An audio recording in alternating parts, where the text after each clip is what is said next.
नमस्कार, मैं हूं संजय शर्मा।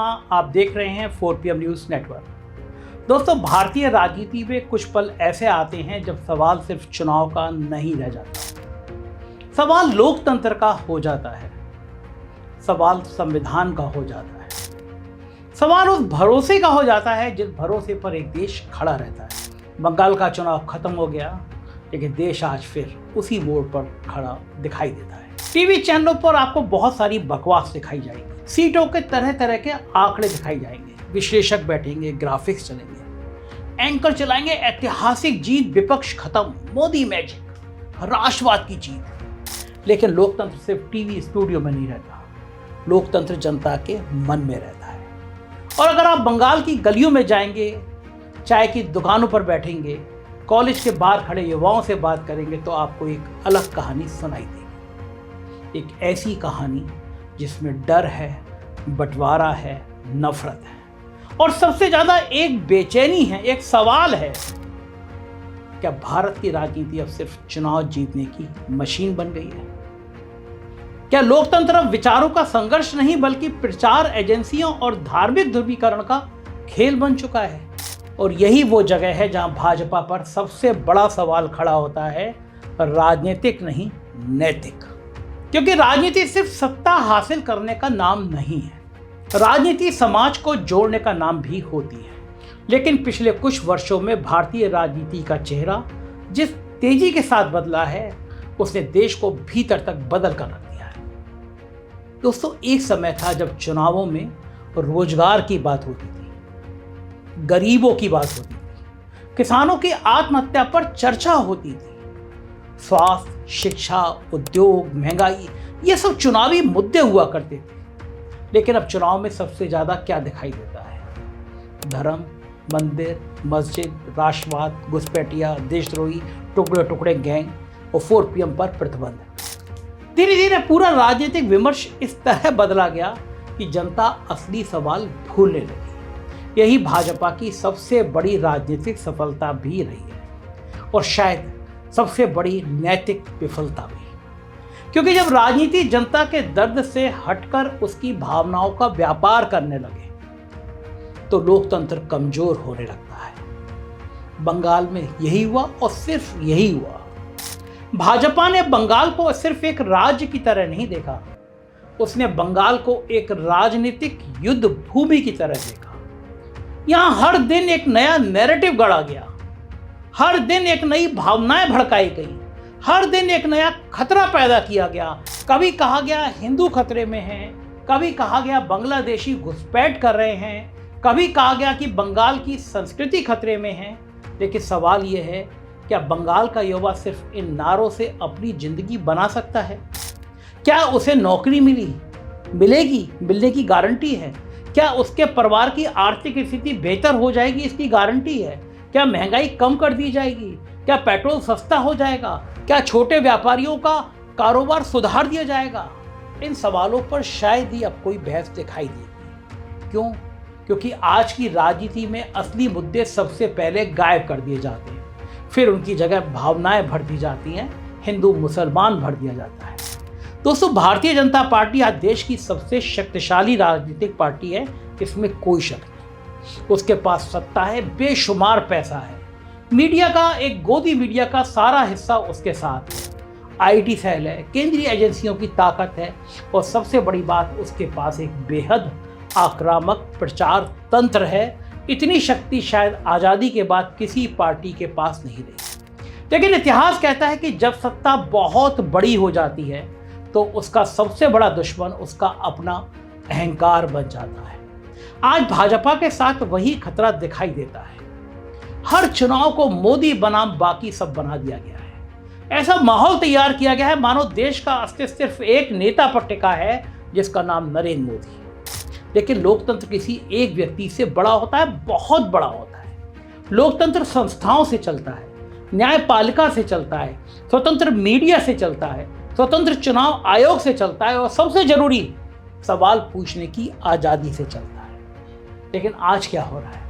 जो पत्रकार सवाल पूछता है उसे देशद्रोही कहा जाता है, जो छात्र विरोध करता है उसे अर्बन नक्सल कहा जाता है, जो विपक्षी नेता सरकार की आलोचना करता है उसके घर ईडी पहुंच जाती है। और यही सबसे बड़ा नैतिक संकट है।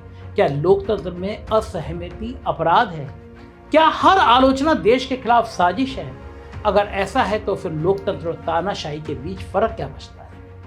दोस्तों, बंगाल के चुनाव में एक और चीज बहुत साफ साफ दिखाई दी। चुनाव अब लोकतांत्रिक उत्सव कम मनोवैज्ञानिक युद्ध ज्यादा बन चुके हैं।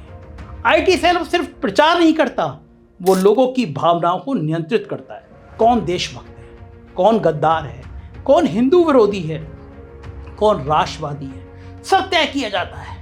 और सबसे खतरनाक बात यह कि झूठ को इतनी बार दोहराया जाता है कि वो सच जैसा लगने लगता है। टीवी पर दिन भर शोर चलता है, डिबेट नहीं होती, युद्ध होता है।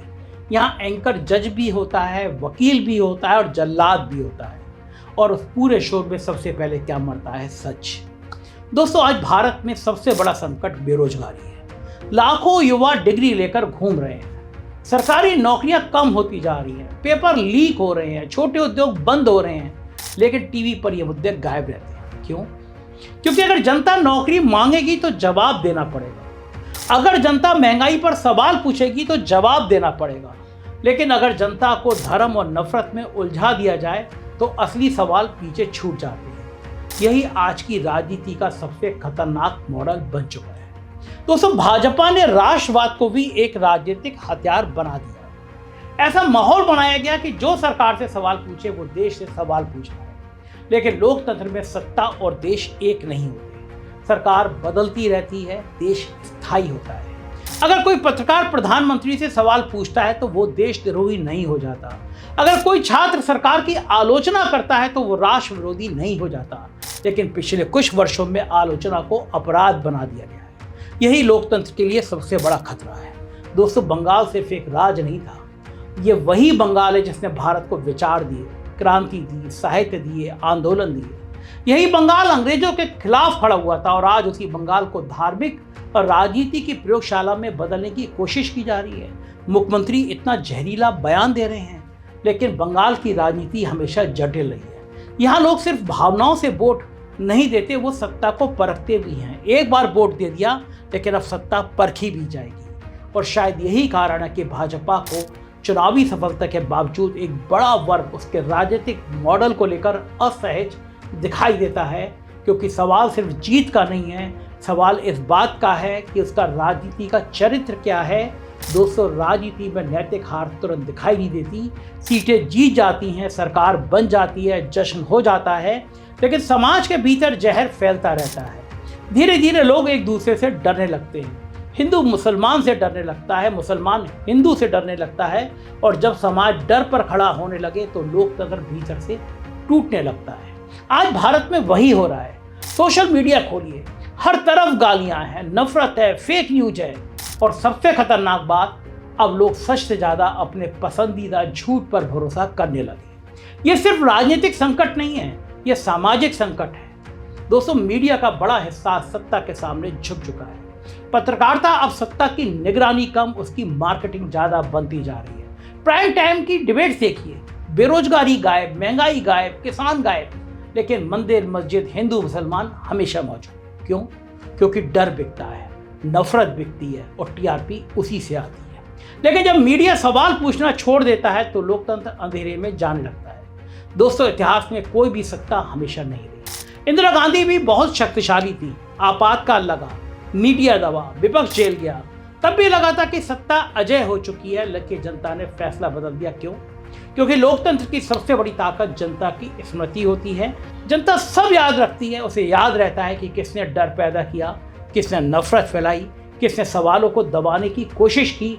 और भाजपा जिस रास्ते पर चल रही है वो उसे चुनावी जीत तो दिला सकता है, लेकिन क्या वो समाज को स्थिरता देगा? ये सबसे बड़ा सवाल है। क्योंकि समाज सिर्फ चुनाव जीतने से नहीं चलता, समाज विश्वास से चलता है। और आज भारत में विश्वास टूट रहा है, संस्थाओं पर विश्वास टूट रहा है, मीडिया पर विश्वास टूट रहा है, एक दूसरे पर विश्वास टूट रहा है। और जब समाज का विश्वास टूटता है तो देश भीतर से कमजोर होने लगता है। सबसे बड़ा खतरा विपक्ष से नहीं है, सबसे बड़ा खतरा उस राजनीति से है जो नागरिक को सिर्फ समर्थक या दुश्मन में बदल देना चाहती है। अगर आप सरकार के साथ हैं तो आप राष्ट्रवादी हैं, अगर आप सवाल पूछते हैं तो आप देशद्रोही हैं। यही सोच लोकतंत्र को सबसे ज़्यादा नुकसान पहुंचाती है और बंगाल चुनाव ने यह आईना देश को दिखाया है। एक ऐसा लोकतंत्र जहां चुनाव तो हुए लेकिन समाज लगातार ध्रुवीकृत हो गया। आज भारत को किसी नए नारे की जरूरत नहीं है। भारत को जरूरत है सवाल पूछने की संस्कृति को बचाने की, पत्रकारिता को बचाने की, संविधान की भावना को बचाने की, और सबसे जरूरी बात एक दूसरे से नफरत करने के बजाय एक दूसरे के साथ रहने की। क्योंकि अगर राजनीति सिर्फ नफरत पर चलेगी तो अंत में कोई नहीं जीतेगा, ना हिंदू, ना मुसलमान, ना भाजपा, ना विपक्ष। हार सिर्फ भारत की होगी। लोकतंत्र सिर्फ चुनाव नहीं होता।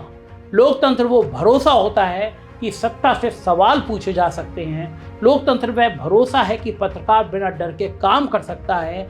लोकतंत्र वो भरोसा है कि विपक्ष दुश्मन नहीं होता। अगर ये भरोसा टूट गया तो फिर चुनाव चाहे जितने भी हो जाएं, लोकतंत्र सिर्फ एक आयोजन बनकर रह जाएगा। और शायद यही सबसे बड़ा डर है, क्योंकि इतिहास गवाह है जब समाज सवाल पूछना छोड़ देता है तो सत्ता सबसे ज़्यादा खतरनाक हो जाती है। इसलिए आज जरूरत किसी पार्टी से नफरत करने की नहीं, सत्ता से सवाल पूछने की है। क्योंकि लोकतंत्र में सबसे बड़ा देशभक्त वही होता है जो सत्ता से डरता नहीं है। भारत किसी एक पार्टी का नहीं है, भारत किसी एक नेता का नहीं है। भारत करोड़ों लोगों की साझी उम्मीदों का देश है। और अगर राजनीति उन उम्मीदों को तोड़ने लगे तो जनता को बोलना ही पड़ेगा। क्योंकि लोकतंत्र में चुप्पी हमेशा सत्ता को मजबूत करती है और सवाल हमेशा लोकतंत्र को मजबूत करते हैं। बंगाल का चुनाव इसलिए महत्वपूर्ण नहीं है कौन जीता, बल्कि इसलिए है उसने भारत को आईना दिखाया, एक ऐसा आईना जिसमें सत्ता बहुत ताकतवर दिखाई देती है। ईडी, इनकम टैक्स, चुनाव आयोग को जेब में रखती है, लेकिन समाज भीतर से थका हुआ दिखाई देता है। और इतिहास कहता है जब समाज थक जाता है तो सबसे बड़ी राजनीतिक मशीनें भी धीरे धीरे खोखली होने लगती हैं। शायद यही वजह कि आज बहुत से लोग कह रहे हैं भाजपा चुनाव जीत सकती है, लेकिन क्या वो भारत का भरोसा जीत पा रही है? क्योंकि लोकतंत्र सिर्फ बहुमत से नहीं चलता, लोकतंत्र विश्वास से चलता है। और अगर विश्वास टूट जाए तो फिर सबसे बड़ी जीत भी धीरे धीरे नैतिक हार में बदल जाती है। आप क्या सोचते हैं? अपनी राय मुझे बताइएगा जरूर। मुझे आपकी राय का, आपके कमेंट का इंतजार रहेगा। शुक्रिया, थैंक यू।